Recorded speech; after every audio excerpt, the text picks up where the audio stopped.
Happy Friday the 13th, Phelan! Whoa. I always celebrate Friday the 13th Eve. Yeah, Friday the 13th Eve, that's when you get to open one present, and then before the actual celebration on Friday the 13th. Get to open one bad luck, and then all the rest of the bad luck on the next Yeah, day. choose one superstition, and then you gotta wait for the morning. You gotta leave all the black cats out for Santa or whatever it is. Poor black cats. So this is another Charmed Rewind. We did another Patreon poll with 5 selections that were chosen by random number generator, and the winner was a season 1 episode. I was kind of surprised, but this does have a very iconic moment in it. I think that's really what sealed the deal. Yeah. It was season 1, episode 13, From Fear to Eternity. It's a very scary episode. Ooh. This is the first appearance of Barbus, the fear demon, on Charmed, which they famously said was their greatest enemy.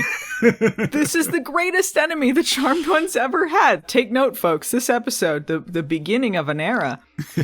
Did you notice also they never named him in this episode? No, he's just the demon of fear. The classic Charmed naming right here. The demon of fear. Yeah. In and out, and they're like, we ain't even gonna give him a name. He's the demon of fear.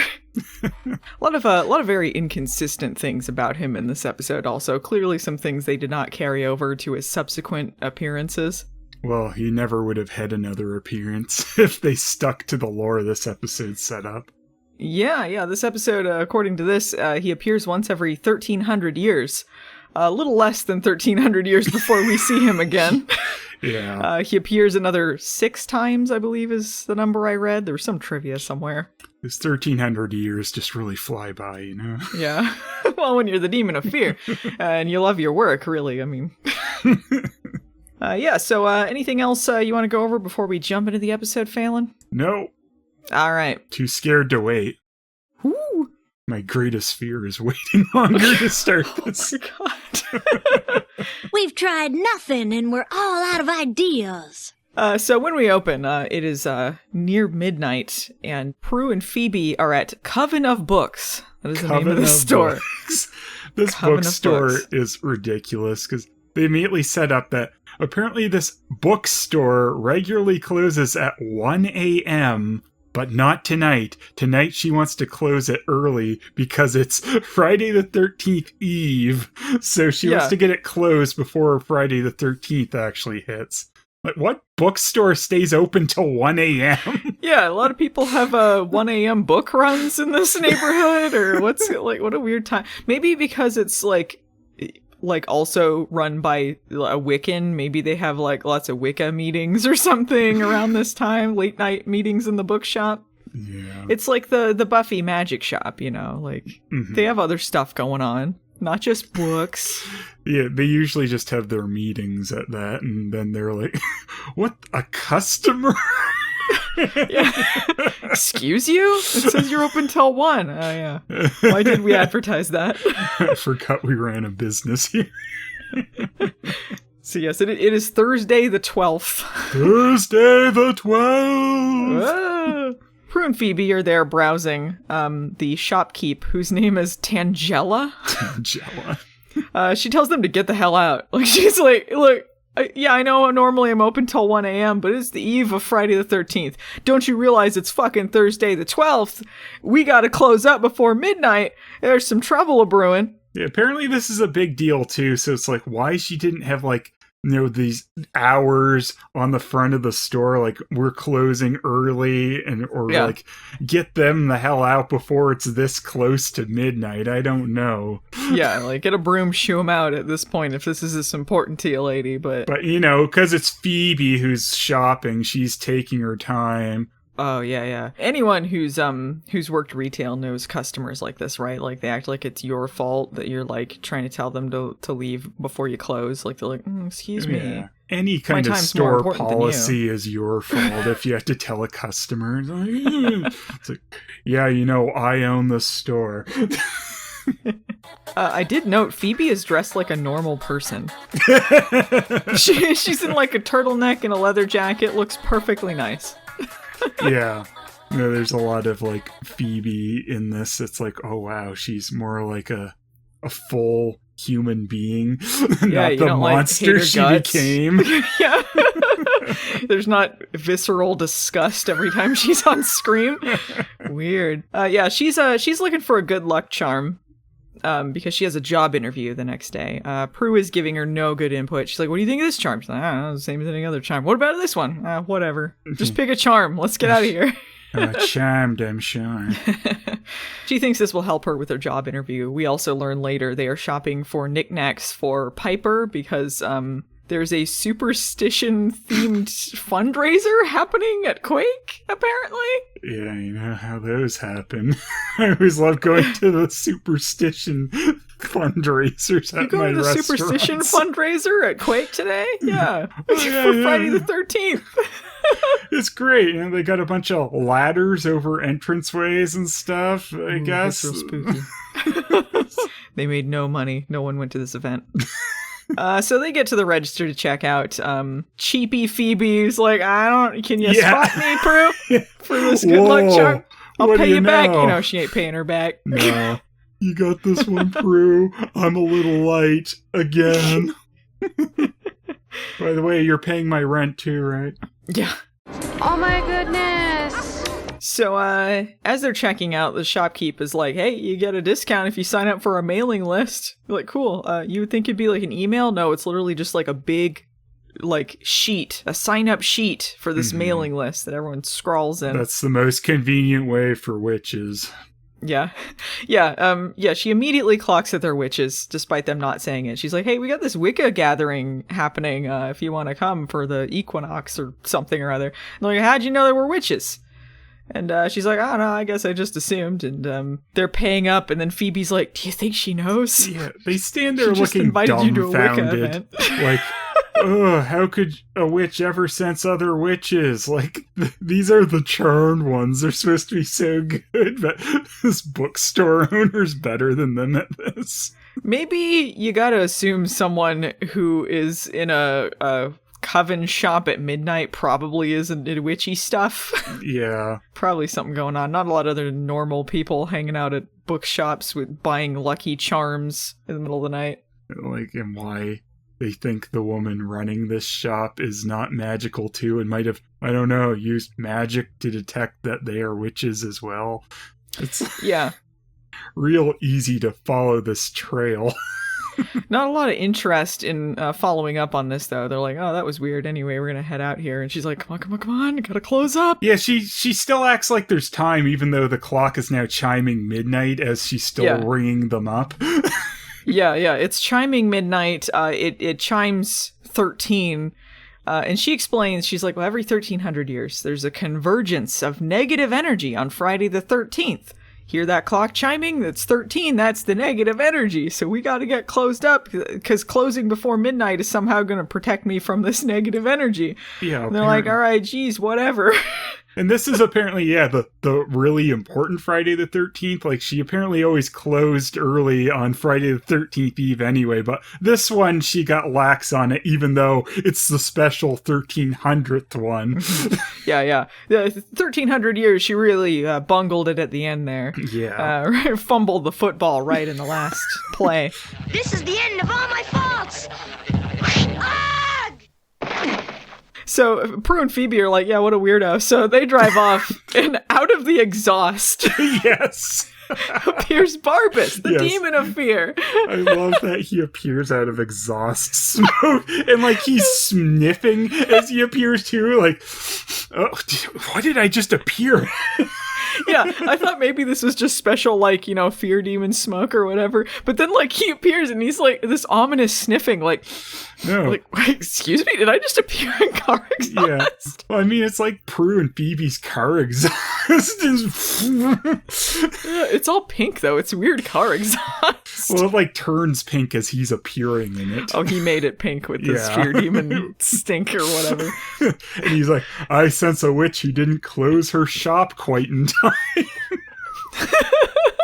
Like, would he have not come if she had closed a few minutes earlier? Like, well, it appears that she was wrong in her assumptions, because he's just like, it's not closed to me, and walks through the door. So really, this was not going to do her any good whatsoever. Maybe he wouldn't have come at all, though, if she had closed on time, and like, because Phoebe was stinking around her shop, she got her killed. Oh, yeah. This all happened because they stuck around to get a discount and just took their sweet time. Really charmed ones getting another one killed. Yeah. I will say this. I love Billy Drago. Like, Barbus is a stupid villain, but I'm never not happy to see him because Billy Drago's just awesome. He's giving a good performance in this episode, too, because I feel like Barbus in this one does come across pretty creepy in some of these scenes. Yeah, they were trying a little more. He does some things he wouldn't do later. He states people's fears before he does whatever, because the audience needs to know what the hell he's doing and why. Yeah. There's some other kind of inconsistent things about him. But Billy Drago is he's just a very good character actor. Like, he's good at playing a villain. He's got that creepy voice. He's got those scary teeth. So whenever they have this close-ups, he's like, ooh, he's going to kill them. Stop ganging up on me. So Tangela, the shopkeep, she's in trouble. She didn't close before midnight. So Barbus knocks on her door and she's like, "Oh, I'm closed. You can't come in." He's like, "Not closed to me." So he phases through the door. And he waves his hand to get a whiff of her fear. I guess this is how he determines a little Jedi mind trick, like he's going to read their minds. Yeah. It's a little hand wave. And he's like, "Your greatest fear is being buried alive in an earthquake." So her shop starts shaking. All this stuff falls over. She is buried in bookshelves and overpriced knickknacks. Just the worst. Yeah. Tangela's really living in the wrong spot if her greatest fear is earthquakes, isn't she? Yeah. Like, this is still when Piper works at a themed restaurant called Quake. Tangela really just made a lot of wrong calls. Yeah. She was on borrowed time this whole time. I think she's in the wrong state.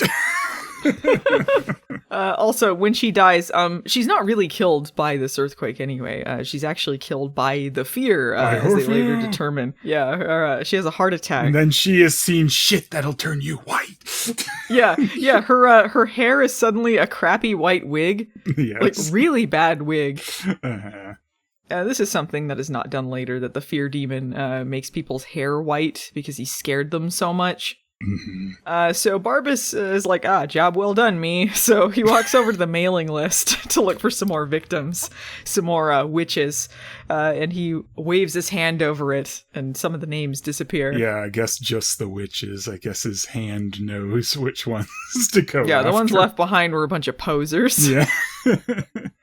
Maybe it was just all the unmarried witches. It's very specific what kind of witches he needs. Yeah, they could have been married, I guess. Yeah, they could have done some like shotgun marriages to save themselves from Barbus in this episode. Really not thinking outside the box here. Mm-hmm. So yeah, we get the opening credits and then some happy guitar music over the Golden Gate Bridge.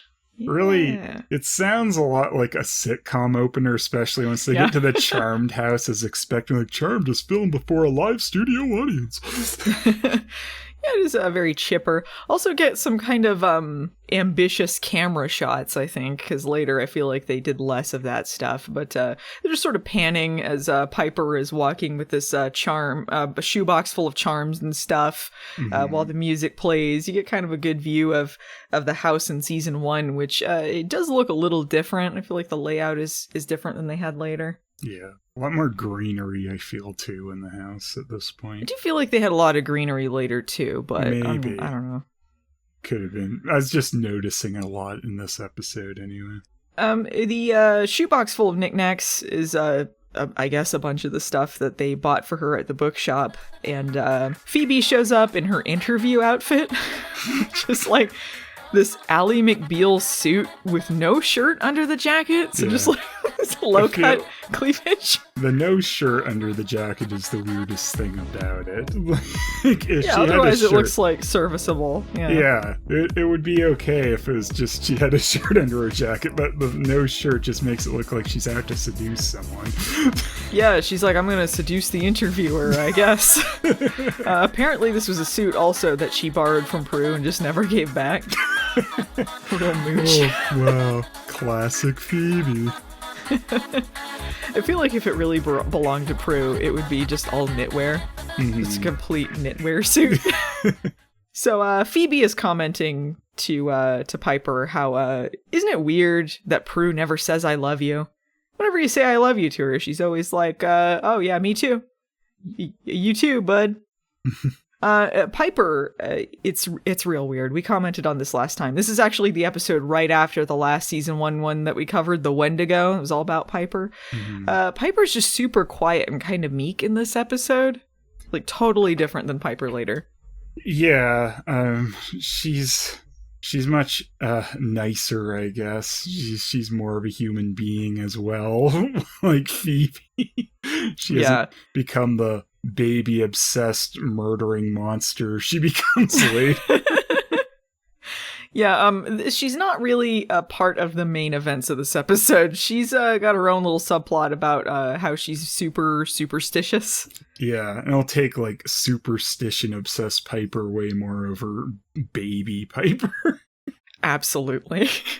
Do something, do it! So Prue wakes up, she comes downstairs, and she's like, hey, I had a dream about Mom last night.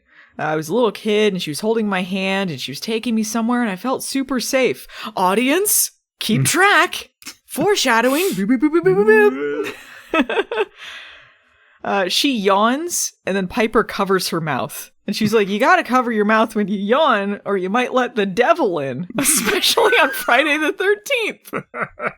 What?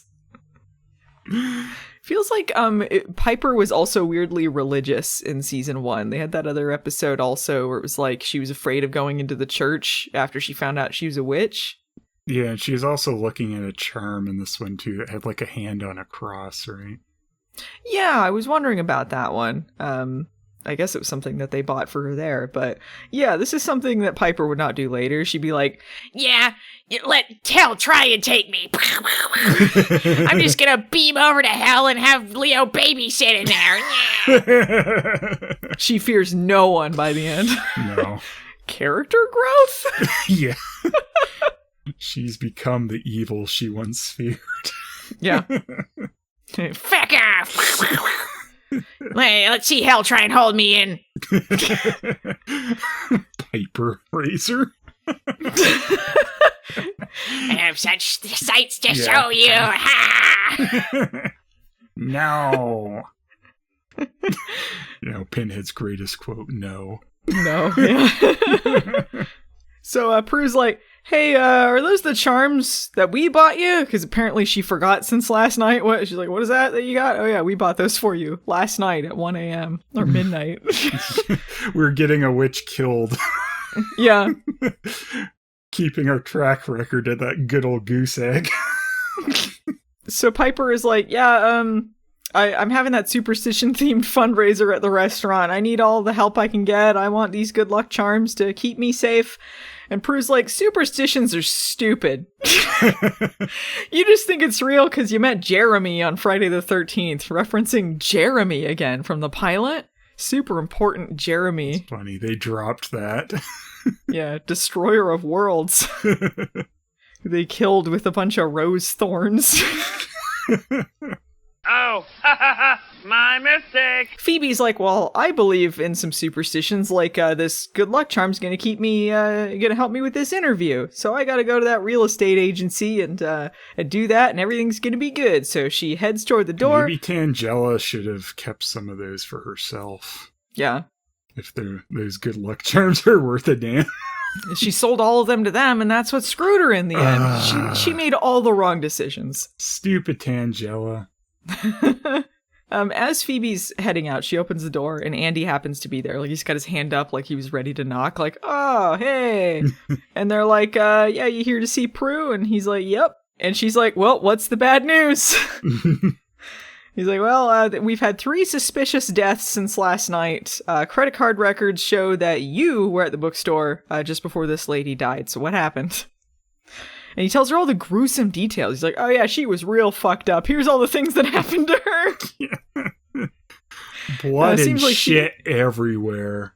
Oh my god, it was just leaking right out of her ass. Like a geyser. Nothing but bodily fluids all over the floor and all over the ceiling somehow. She projectile shit all over the place. Daryl slipped in it and then he was puking and it was just all mixed together. Disgusting. Just a pile of fluid. We were all drowning in it and then Prue's like, drowning? Ah! It's a real weird scene. Barbus like, wow, that's way worse than what I was gonna do. He's like, you guys are fucked up. I want nothing to do with you. And then he poofs away and never shows up again. Poofs away in his exhaust cloud and they all choke on it. He's like, is that really what happens every time I poof in and out? Ugh. Wait another 1,300 years for the room to clear out. Whew. Ugh. Car exhaust is my greatest fear. Yeah. He was the true car man all along.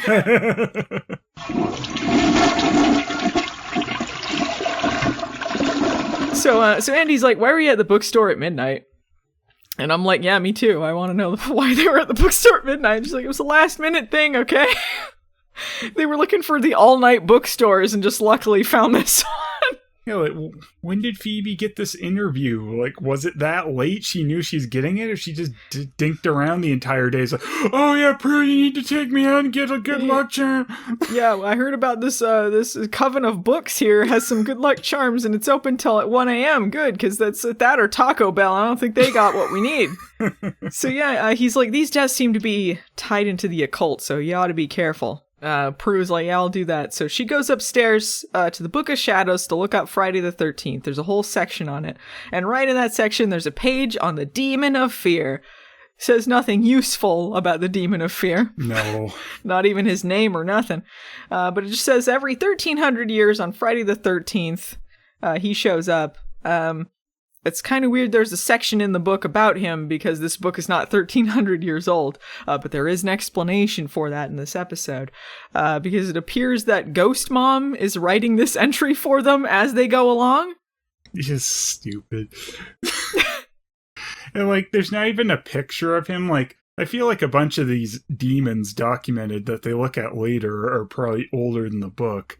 So, like, why didn't someone way before their mom write an entry on Barbus with anything more useful? Yeah, they assumed that their mom must have wrote it before she died, because she knew that this was the year that he was going to show up, like, that they should know about this. But it turns out her ghost is writing the entry, but not the whole thing. Like, she wrote a little bit, but she didn't write, like, the thing that was going to help them get over this. No. And they very well could have died before she got to that part. It's like, you know, Ghost Mom, you could write that down beforehand. Yeah, if she's getting info at all, like, I don't understand why she has any info on him, since he would never have appeared within her lifetime. All the elders were being helpful, I guess. People in the afterlife were like, yeah, here's the deal with this dude. Then they could have put an entry in the book before this. They wanted to be useful in regards to him. It doesn't say how to defeat him, just says you need to overcome your fears, but not how to do it. He feeds on the fears of witches for his survival. The page appears to be in their mom's handwriting, so that's how Prue figures that it's her. She goes to Quake and finds Piper checking out this generic 90s handsome man. Yeah. Number 346 on this show. He's some guy named Lucas, who's helping run this charity, this fundraiser thing. Piper really digs him, but she doesn't want to go out with him because it's Friday the 13th. It'll be bad luck. But who cares about that? Prue's like, hey, there's a situation with this fear demon, and Mom might have written this entry about the fear demon, and given us a heads up about it. And she throws in this info, too. I don't remember her reading about this. If he can kill 13 unmarried witches before midnight, he'll be free forever. It seems like that would have been pertinent info to get earlier than this. Yeah, I don't know where she got that part from. Yeah, because it's like every 1,300 years he kept getting bungled before he got to 13 witches. How long has he been doing this? Yeah, I think it would have been a lot easier 1,300 years ago to get that done. Yeah, maybe they were all married. Like, he's just kept killing witches, and he's like, damn it, he sees his wedding ring, and he's like, shit, Yeah. where are all the loser witches that are looking for love in all the wrong places? Oh, charmed ones, I found them. Turns out he didn't even need to do this, because he could just show up whenever he wanted after this episode. So it's like, why do you even need to bother with this 13 witches scheme? You could just stay. Mm-hmm. Really self-imposed rules for himself. Just really stuck to his guns until the charmed one. He's like, you know what, screw it, I'm not going to do this anymore. I love that their defeat of him was ultimately pointless because they didn't stop him for 1,300 years. He just shows up again and just keeps showing up. So really, they save no one here. No. You'd like to think that, wouldn't you? So he kills by turning witches' greatest fears against them. And in the face of their greatest fear, their powers are paralyzed. So they won't be able to fight with their powers. Piper's like, you gonna head off to Buckland's now? And Prue's like, no, I've got this list of all these Wiccans. I'm probably gonna warn them about the sphere demon that's trying to kill witches. I think that's probably a good use of my time. Like, whatever, I'll be at Quake though. I ain't gonna help with that. Last episode was about me, so I'm taking this one off mostly. Yeah, after that Wendigo thing, I'm good. I got a break. And Prue's like, yeah, tell Phoebe what's going on. And Piper says, I love you. Prue does not. No, she just goes, yeah, me too, or something. Yeah. They continually test Prue through this episode. So Phoebe's at her interview. She's sucking up hard to this realtor lady. She's rubbing this good luck charm under the table, and she gets the job starting today instantly. This lady's desperate for someone. This is like one of the worst realtor companies ever, apparently. Yeah, like she's like, yeah, you got the job. And then this handsome 90s man, another handsome 90s man walks in, and she's like, hey, look, I gotta leave. I got a booty call to go to. So, you stay here, answer the phones. And if my husband calls, just lie. Just lie about this. Yeah. You've known this woman for 5 minutes, and you're like, well, answer the phones and lie to my husband. Yeah, that's your job duties. Okay. Like, what? Like a list. Answer phone, lie to husband, underlined several times. See, maybe you should have talked to her more than 5 minutes to see if, like, you know, morally she's on the same page as you, because she might tell your husband. Yeah. Ruin your whole plan. I'm in need of a guilt remover spell. But she's desperate. That's why she gets the job. She's like, I will take anyone who's living and breathing, basically. Yeah, and Phoebe decides she is definitely up for that. Yeah. Later, Phoebe probably would be, I don't have time to tell him the truth. I don't care. If I tell the truth, I might not be able to tell the truth any other time. Meanwhile, while all that stupid stuff is happening, Barbus kills another witch. But this lady seems to have this whole backstory going on here that we are not privy to. She's a real Goron. She's a real Goron. She's like, yeah, Barbus, I expected you to show up, but I have overcome all of my fears. You cannot kill me. She's super cocky, like, Barbus, nice try. She's like kind of the combo of Alyssa Milano and Isabella Rossellini. Right? Yeah. She looks kind of like her in Death Becomes Her to me. She's got like this dark makeup and this bob, and then she's like, Barbus, and he's just like, oh yeah, well what about fire? And she's like, oh shit, I forgot about fire. Yeah, well, she goes like, yeah, I've like, trained myself to not have fear at all anymore. And then like Barbus just starts waving his hand, and then immediately she's like, wow, good training. All you had to do was put his hand up, and immediately you're shitting yourself. Like, wow. All this time wasted, all these witches that had the up and up just bungled it in the last second, and then like the charmed ones just waltz on in, farting around, knowing shit all, and somehow defeat him in a super easy way too. It turns out it's super easy to defeat him, but all these other witches didn't know how to do it. No. Not even training yourself to not be afraid. She did. They didn't have a ghost mom to help in the 11th hour. Oh yeah, I forgot. Let me write this other part in the book. Just as this was happening, Prue was on her way over because she was one of the names on this guest list for all these Wiccans. So she shows up just after the choppy, slowed down footage kills this lady, puts her in a bad wig, finds her dead on the floor. So she's like, oh shit. So she leaves, and she calls 911, but books it out of there because she doesn't want to be involved with the crime scene stuff. As she's running out, she goes, by the way, my name's Prue, to everyone. Yeah, doorman, let Andy and Daryl know that I was here. So Daryl and Andy, they show up at the crime scene. Andy is wearing a pair of Chucks. Daryl calls them his cereal shoes, as in they're his good luck charms, but the subtitles spelled cereal, S-E-R-I-A-L. Yeah. So it took us like a hot second to be like, why does he call them cereal shoes? Serial killer shoes. His serial killer shoes? Like he got him off a crime scene? He's like, these are my good luck charms. Daryl thinks they're super embarrassing, so he's gonna he's gonna dunk on him for his shoes. Yeah. Andy, speaking of serial killers, Andy is like, there might be a serial killer involved. All these deaths seem to be connected, and Daryl's just focused on the shoes. Like, he's just like, yeah, but they don't suck as much as your shoes do. He's like, oh, by the way, Prue is here, because the doorman had the name, so we know she was around. Prue is having a lunch date at Quake with Piper and Phoebe. So everyone's got their priorities straight. They're like, let's have a lunch date and talk about this horrible death. Fear demon killing people. Yeah, she explains all this shit that's going on, which is pretty gruesome. And then she's like, well, I'm going to go call these other witches while you two do fuck all, I guess. These other two seem like not concerned with this at all. I mean, that seems about right. You can't give anything to Phoebe or Piper.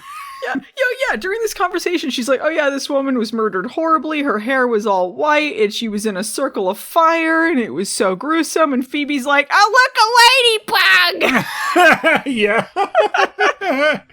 Where it flies, it means that's to your true love. Look at it go. She's like, I heard from Grandma Ghost, pre-Ghost, that whatever direction a ladybug flies in will lead you towards your ideal mate. She didn't fucking tell you that, Phoebe. No. She's like, It'll lead you toward another man so you can destroy his life. Stupid man. Stupid man. Your ideal mate. And then you can wash him, clean him, put him in a stew or whatever the fuck. That's cruel. the CGI ladybug flies on over to handsome fundraiser man. They seem to think that this is an indicator that Piper should go for it, even though this was Phoebe that sent the bug out. So I thought, according to this superstition, it would be Phoebe's ideal mate. Well, They Phoebe would definitely take it that Piper. way if this was later. It would all be all about her. Even if it's like Piper knew, kind of had a thing with him, like, well, I guess he's fine now. Did they have to redo the CGI ladybug for the HD version? Maybe. Because this was the HD transfer that we watched. It likely was edited on tape back then, so they might have had to redo the CG ladybug. They probably did, yeah. Oh man, this is so much work for Charmed. So they're like, maybe this is some good luck. Maybe some superstitions aren't so bad. Right then, a waiter runs into Prue, drops some food all over her. Leaves silently. He is not paid for lines. That is the funniest part about the whole thing. The waiter just says nothing. They're just like, oh no, that happened to you. And he just walks away. Anyway. This is the time where you gotta give the guy a line. Because it's just too weird for him to say nothing. This is not just a customer that he's dropped food all over. This is like his boss's sister. Right in front of his boss. He fucking drops a whole bunch of food all over and he's like, see ya. Yeah. If I say nothing, they'll forget who I was. Yeah. I'm out like a phantom. And then he puffs into exhaust and it was Barbus. How do you know having food dropped on me was my greatest fear? Oh my goodness. So Prue's like, I'm gonna go change. Phoebe's like, I love you. Nothing. This whole thing they're talking about, the reason she doesn't say I love you is because that's the last thing that she said to her mom before she died. She's got to be the strong one. She can't say it because it's too painful. But also it just kind of seems like she loathes her sisters, which is kind of fair. Yeah. Once again, Prue is the most likable one. Yeah. It's like, I wouldn't say I love you to them either. So Piper is talking to Phoebe about this. It's like, yeah, she's got to be the strong one. And Phoebe's like, yeah, that's pretty cool. What about this affair my new boss is having, though? I have a moral quandary here. And Piper's like, yeah, that's cool. Handsome man, I guess. I gotta go do my plot. We're done with this Prue thing. Yeah, I mean, I guess that's their trajectory further on in this series. Yeah. Definitely see it starting here. The seeds no of priorities. terribleness. No concern over the lives of their sisters or anyone else. Yeah. Like, Yeah. But on the other hand, being a self-absorbed asshat, So Phoebe leaves, and then handsome man waltzes on over to flirt. And then he just drops food on her and leaves silently. Want some dinner? Look at this! Look! Yeah, so he's like, I've been getting some vibes like you hate my guts. You want to go to dinner? She's like, I'll check my schedule. But then the ladybug flies over, so she's like, yeah, all right, I guess I'll have dinner with you. She was giving vibes like she thought he was the scum of the earth, and he's like, yes, flirt time. Yeah. This is flirt time for sure. Yeah, he's a pretty big bozo. But he might be rich, so later on this definitely would be a Phoebe guy. Oh, yeah. Like, he's rich. Let me go get with him. Babies. Naked woman! At the realty office, Phoebe flips a coin to decide if she's going to lie or tell the truth. That's her moral quandary. Like, I don't know. Let's see where this lands. But it lands on its side, improbably. The quarter is on its side. Yeah. So she answers the phone and spills some of her Arrowhead water. I feel like that was a suspiciously placed logo. Like Arrowhead maybe had some sponsorship or something with this episode. No Sierra Springs. So she spills it and has a vision of Prue drowning. So we get fan servicey Prue in the shower scene. She's getting naked, getting ready for a shower. Naked woman! Phoebe calls and gets the machine. That's just when Barbus shows up and erases the message. Yeah. Dun, dun, dun. Always stealing words from stuff, address books, or answering machines. Take away the caller ID.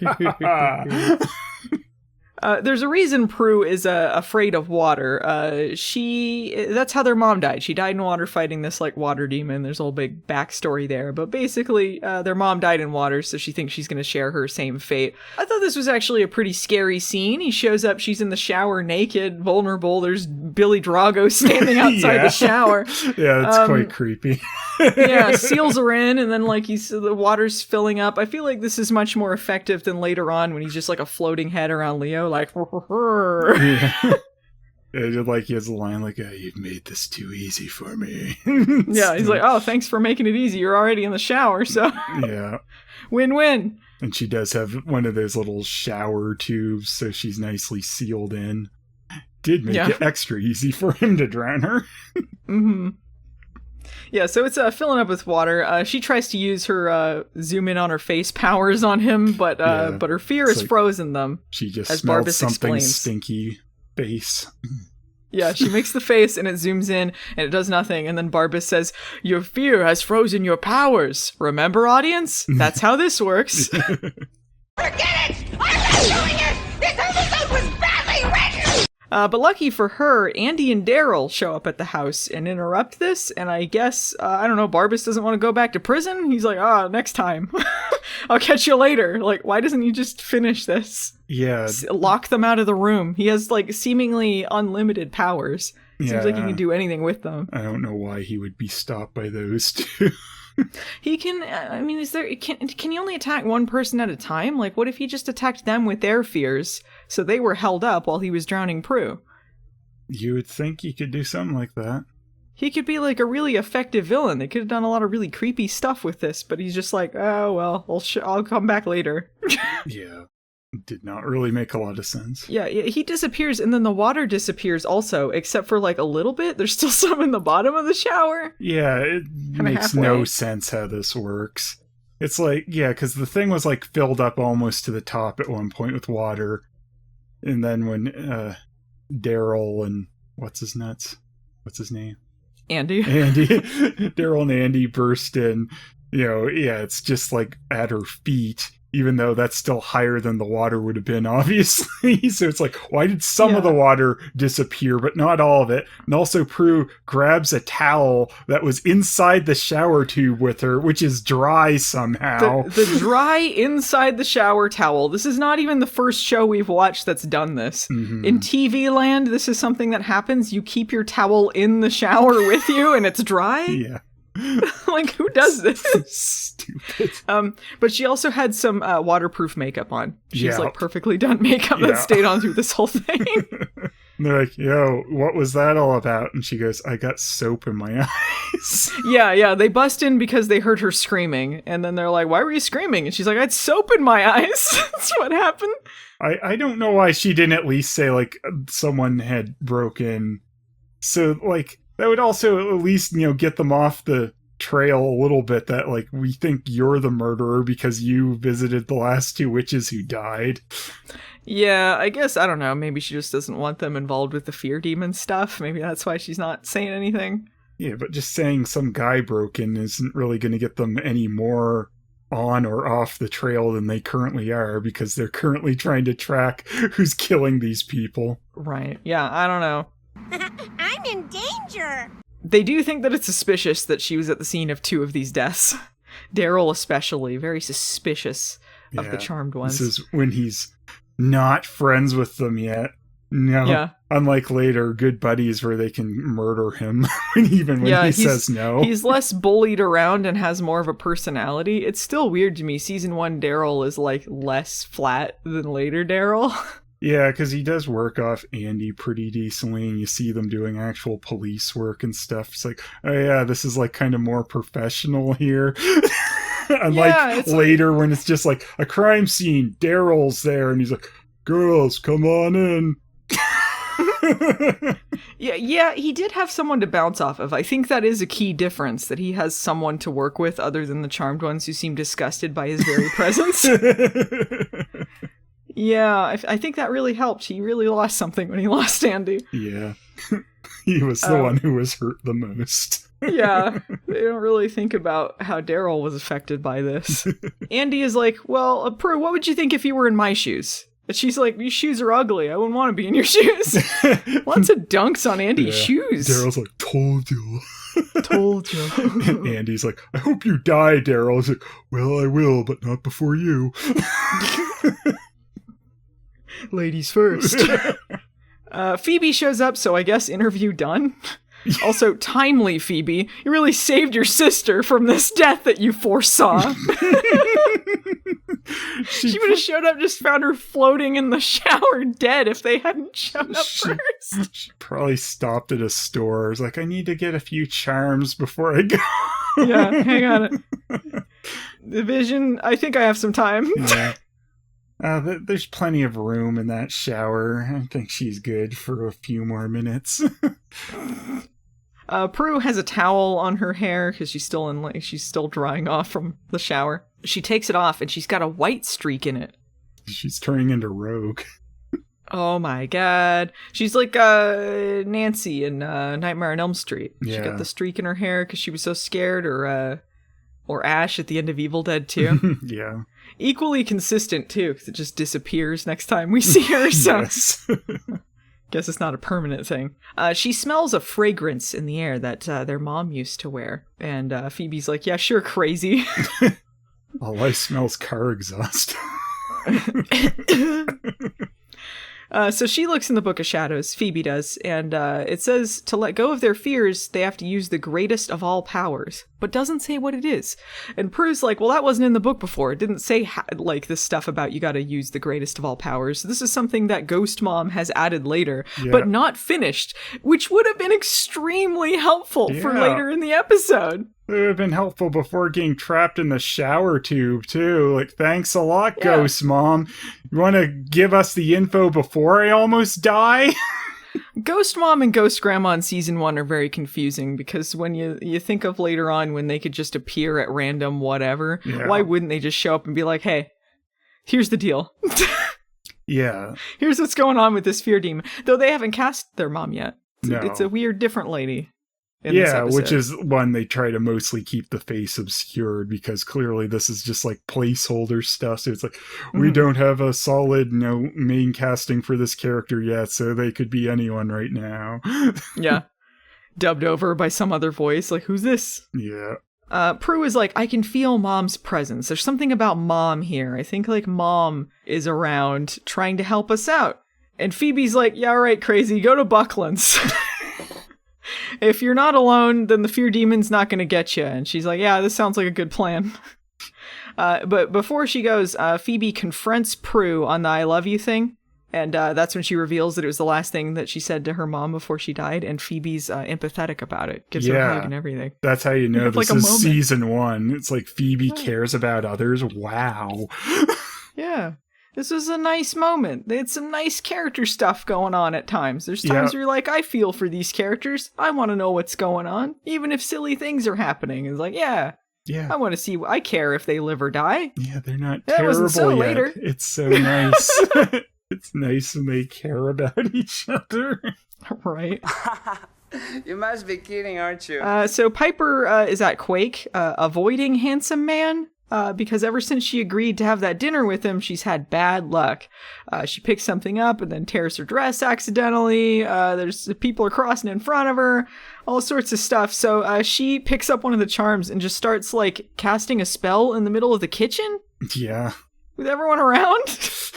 Yeah, that was very strange. Why wouldn't she at least freeze them to do it? She can freeze people. Yeah, she really should have. There was this other worker, too, one of the guys in the kitchen who comes and talks to her about stuff, and she tells him how things are going bad, and whatever, or something. Like, I feel like later Piper would have just blown the guy up. That's how you know it's season 1, where she just kind of like, all right. All right.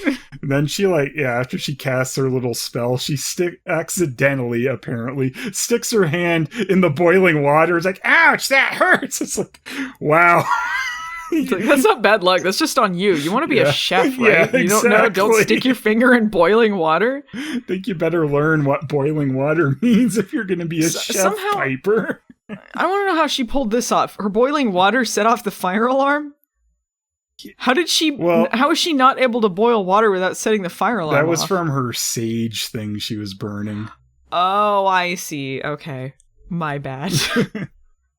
Burning the sage. Did no one wonder why she was burning sage over boiling water over there, though? Super weird. No one was paying attention to this when she starts casting the spell in the middle of the kitchen. It was strange. At the realtor office, Phoebe is answering phone calls. What do you know? Her boss's husband shows up. And he's like, I was going to surprise her and take her out to lunch. You know where she is? I'm just a really great husband who loves his wife. Please don't feel bad for me. Phoebe should have been like, I'm new! And then ran away. But she has a conscience, unlike later. And she's like, I can't lie. I'm not going to lie about this. I'm going to lock up the shop. I know where your wife is, but I'm not going to lie for her. And then the husband's like, thank you. Thank you for not lying. Everyone's been lying. I suspected there was an affair, but everyone was lying to me. But you told me the truth. Well, she didn't really even tell him the truth, though. She just neglected to lie. Yeah, she's just like, I won't tell you a lie. I won't tell you the truth either. Bye. Yeah, but this kind of felt like the end of a fairy tale or something. Like, I finally found a person who did not lie to me. Prince. Yeah. He gives a whole little speech about this, about how great she is for not telling a lie. It's very bizarre. The realtor fairy tale. But then she didn't quit. Like, he's like, don't quit on account of me. And she's like, I'm not. And I guess she's not quitting because then she sits down and answers the phone. No, but she says, like, I'm quitting because of me because I can't do this. But yeah, then she seems like that's what she's saying. But then she continues to work. Yeah. Like, he leaves and then the phone rings. And there's a lady on the other end. And she's like, oh, yeah, I was supposed to be shown a house by this lady, but she never showed up. And she's like, oh, maybe she misspoke because she's on a trip right now. Well, you flew in from out of town. I guess I could show the house to you. She has worked there for 5 minutes. Yeah. Half a day. This is not part of her job, and I don't know how she would know to go about doing this or why she's doing this when she's in the middle of quitting. None of this makes sense. Yeah, she's in the middle of quitting, and she's like, I guess I'll do a favor for this horrible cheating woman that I hate. So she's like, somehow knows where the keys are, and then goes to the address and goes to show this house to this woman. Yeah, the realtor woman who owned this place did not show her where the keys were or anything. No, she didn't show her anything. No, she was rushing off to her booty call. She said, your job starts today, answer the phones, and then leaves. Yeah, she barely had time to say you're hired before she ran off to go get some. Yeah, she ran out of there faster than David Hasselhoff out of Baywatch Hawaii. See ya, got on the plane and left. Tell Hobie 3 I hate him. The funniest part, okay, so you know that this is a trick anyway. She shows up at this abandoned house, and then Barbus is there putting on a female voice. Yeah, very good. Pretending to be this lady from out of town. He determines her greatest fear is losing a sister. So he's like, I get a 2-for-1 here. So he calls up Prue, posing as Phoebe, so now he's using Phoebe's voice, and asks to meet her at this abandoned house. And then Prue doesn't think this is weird. Like, yeah, sure, I'll meet you at this abandoned house, Phoebe. Everything's on the up and up here. As she goes to do that, Piper's having a date with Handsome Man. It is kind of weird, all these Piper plots, because again, not Leo-centric, not kid-centric, so you just see her doing other stuff that you would never see later. Like, it's insane. Like, oh, she's out of the house. Oh, she's on a date. Oh, it's really nice. Doing things. Yeah. It's so nice to see her doing different stuff, because, yeah, she just got stuck in that samey, terrible role later. She just storming around the house, yelling at Leo or the kids or her sisters. Yeah, I don't think she complained once this episode. What was happening? She complained about superstitions, but that was about it. That's true. Yeah, when she's on this date, he's talking about how great he is, and he's like, oh, I carry these pictures of my nieces and nephews with me all the time, and then she's like, freeze. You sound too good to be true. So she takes his wallet out. She freezes him, takes his wallet out, and rifles through his stuff to determine if he actually has these pictures in his wallet, because she thinks he's a big fucking liar. What is the radius of, like, her freeze? Could someone have, like, walked in the restaurant while she's doing this? Like, yeah, I don't know in season 1 how far this radius was. They indicated the episode before that she couldn't affect anyone outside of a room, which is why when she was stuck in the phone booth, she couldn't affect the Wendigo. Right. So someone could have just walked in the restaurant. Yeah. And then she's like, this is a funny story. I'm checking his wallet to see if he's a liar. Yeah. Oh, and I'm a witch. And then Barbus kills her. Yeah, so she unfreezes him after putting his wallet back, and then she's like, yeah, okay, sorry. I was acting stinky earlier because I'm actually superstitious as fuck. And I thought that there was bad luck to be going out, and that the bad things were gonna happen. And actually, I am superstitious against superstitious people, so this ain't gonna work. She's like, but a ladybug flew towards you, and that superstition says that it's good, so I just agreed to this date. And then he's like, yeah, that sounds insane. Date over. End of date. Yeah. You are a crazy person. I mean, since we know what Piper turns into, this guy made the right call. There has never been a bigger bullet dodge than this man getting the fuck out on the first date with Piper.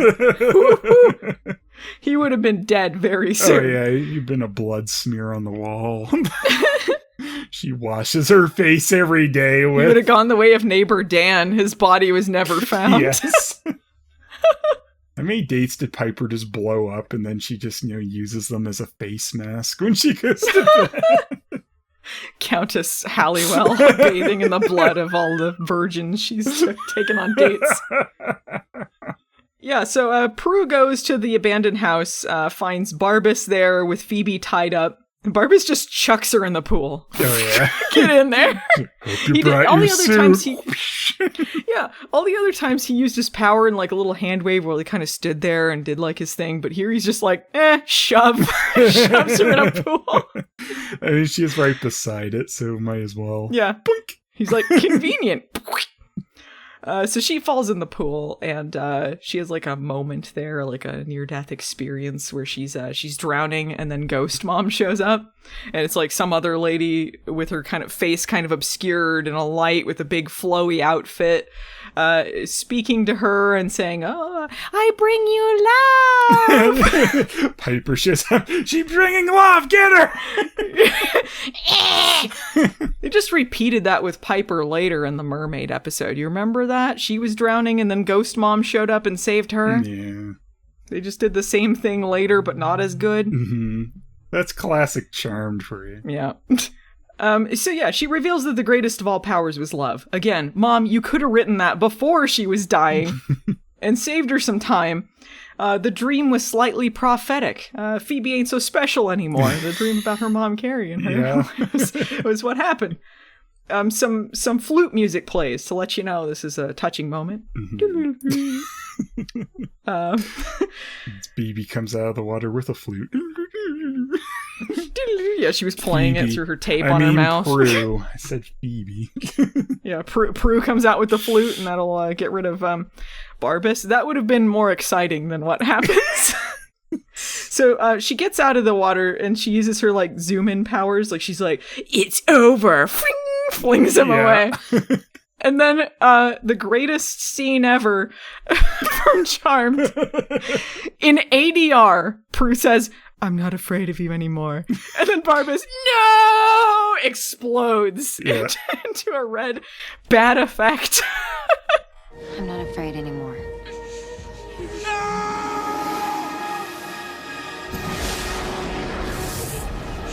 What's great too is like the no, but then there's like a pause as he kind of like puts his arms down and goes back to normal as he explodes. Like, yeah, he just kind of stands there and waits to explode after. Yeah.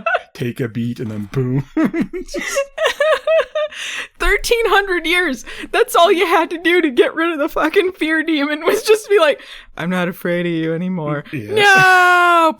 Yeah. You talk about like not sticking a landing. That's definitely what this episode did with this, because like he was kind of like After creepy. that, He seemed like a did. good threat.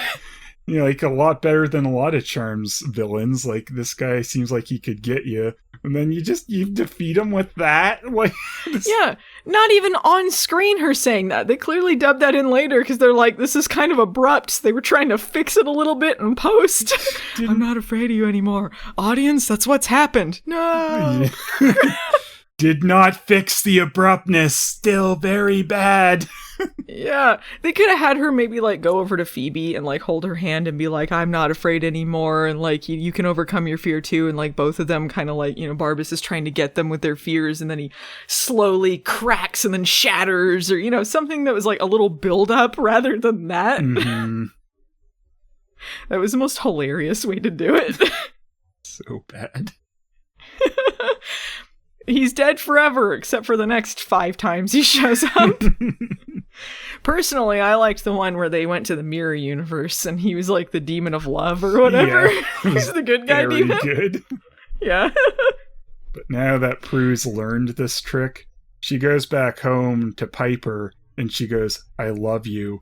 And Piper goes, "No!" Yeah, everyone's telling each other "I love you" all over the place. Phoebe and Prue are telling them that, and then they go home, and Piper's bummed out about her date, and then she's like, "Oh yeah, her sisters are okay, I guess." Not that she was worried about this. And they're like, "Hey, Ghost Mom showed up, by the way." And then Prue's like, "I love you, Piper," and then she explodes into a red mist. And then she's like, "Yeah, it seems kind of crazy, but yeah, Ghost Mom showed up and saved me." And Piper's like, "No, you're not crazy. I think that's Sure, great." she did. Yeah, you're not crazy. I believe you. And then Prue goes to bed, and then she's like, "Hey, Phoebe, what really happened?" I don't know. I was looking at a mirror.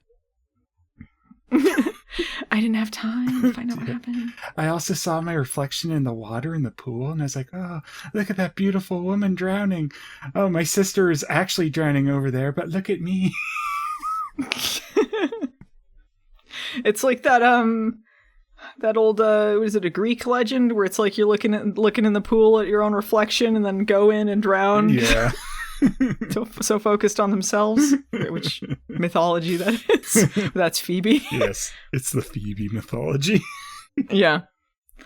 So in the end, Prue is looking through the Book of Shadows. She sees the passage her mom wrote, and then her mom writes the last part, and it says, "Thanks for letting them into your heart." Thanks for letting me into your heart. I think she said letting them into your heart, like your sisters. Oh, I thought it said me, but all right. I think she means them. Like she finally said "I love you" to them, and that was. Yeah. I think that's what that was supposed to be. Regardless, it makes no sense for anyone else reading this book. Because it'd be like, oh, we need to look up the fear demon, Barbus. What do we got here? Thanks for letting them into your heart. What? Is this helpful? Who wrote this? I need to find out about the source of all evil now. What, he likes salsa dancing? This doesn't help. Why is there the Sears photo of him in here? What is going on? Sears 1,300 years ago were pretty lame. Thank God Sears is still around 1,300 years from now. They added like a Sears portrait of Barbus in there, leaning on his hands, smiling. Yeah, so that's the end of the episode. What are your final thoughts? It was decent in parts. Like you mentioned, there's the issue of Piper being especially disconnected from it going on, being concerned with her date, but I still feel like they make this come off less jerk-assy than later Charmed would, because like I feel like directly, like if Prue was in later Charmed, she would directly ask for help, and Piper would say, "I can't right now because I got this date with the guy at Quake," like stuff like that. Yeah. It just seemed like it didn't really come up to get Piper directly involved, which is like, all right, she could be a little bit more concerned, but she's not actively being a shithead to her sisters. And none of them are. Even Phoebe is not all Phoebe in this, so better execution of a lot of stuff, and Barbus was a good villain until that piss poor ending.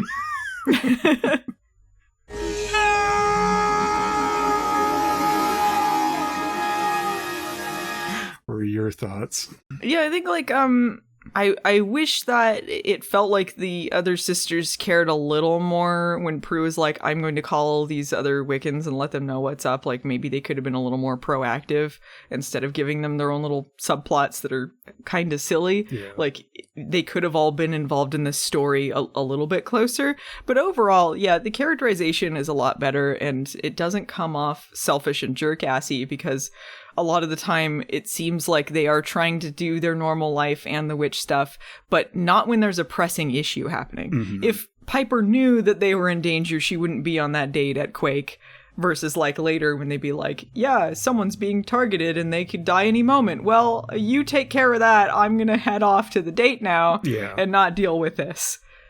So yeah, it's still pretty early. It's kind of funny seeing the first appearance of Barbus compared to later, because there's a lot of differences, and it does come off a lot creepier. I think Billy Drago is a pretty good guest, and he was a fun villain for them to have. I don't know if I would ever really consider him their greatest enemy, as they so claim. Yes. But he was entertaining. So that just leads us to our next segment, Phelan. Who is your Margoyle? And if you have one, who's your Carman? My Margoyle is going to be Tangela. Really bungled it. Yeah, it was like, I don't know if closing the store at this time was really this important. Why did she not do that? Like, it's so stupid. Like 1,300 years, like you can stay late, open late any other day, but get these idiots out of your store. Okay, I think I'm gonna make a co-Margoyle though too, because also the mother, Ghost Mom. Yeah, I gotta give a special mention to her. I think, I don't know, Ghost Mom might even edge out Tangela more on this because of her not giving Prue pertinent information and like writing, oh yeah, P.S. this in the book after Prue almost dies in the shower, and then telling her, oh yeah, it was all about love. Like, thanks, you could have put that in the book. I didn't need to almost die first, Mom. Thanks for letting them in your heart. Fuck you, Mom! Terrible performance. Ghost mom, and she's not even cast yet. Now, Carman is going to be Billy Drago. Whoa!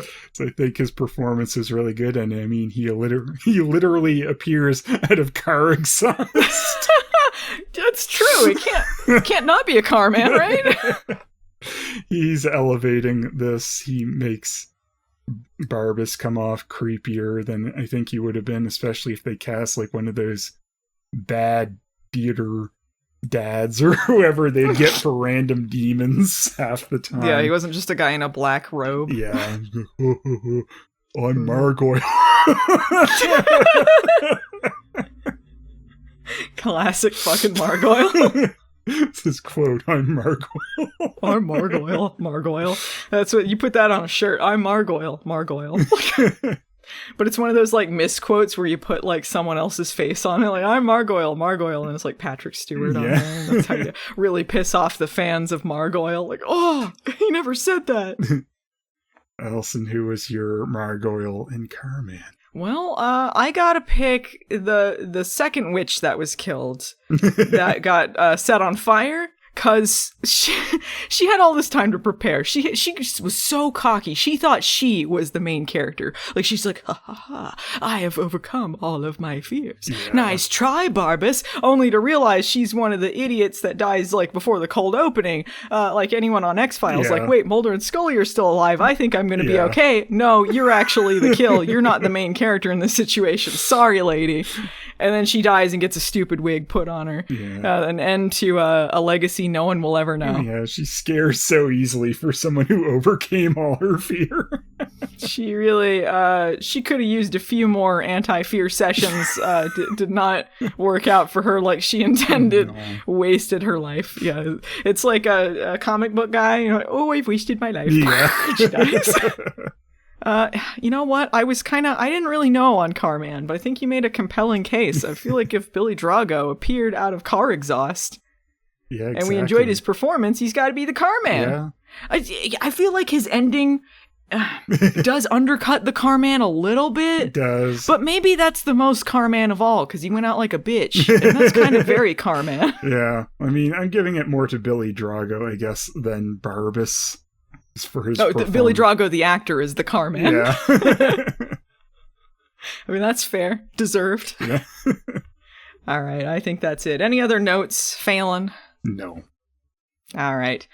Well, that'll do us for today, Charmanders. If you liked this podcast, we'd appreciate it if you gave us a like or subscribed or reviewed on iTunes or Spotify or wherever podcasts are seen or heard. You can find us on anchor.fm under Charmed Rewind. You can also find us on YouTube under youtube.com/Movie Nights the series or youtube.com/Phelas. You can find us on Patreon at patreon.com/Movie Nights and patreon.com/Phelas. Thanks to Peter Hunter for editing the podcast for us. He did the intro theme, the Carman theme, any kind of theme that's not a stock track. This is all Peter. And he produced Riff Tracks the Game, which you should definitely check out. Yes. Currently, he's helping out with Riff Tracks Live Return of Swamp Thing. So all sorts of good things. And you can find him at Pretor Hunter on Twitter. What hashtags, Phelan? Hashtag exhaust fear. Hashtag, ooh, a ladybug. That's all I got. Hashtag useless book. Hashtag shut up, ghost mom. I think that's it. We'll see you Charmanders next time. Bye!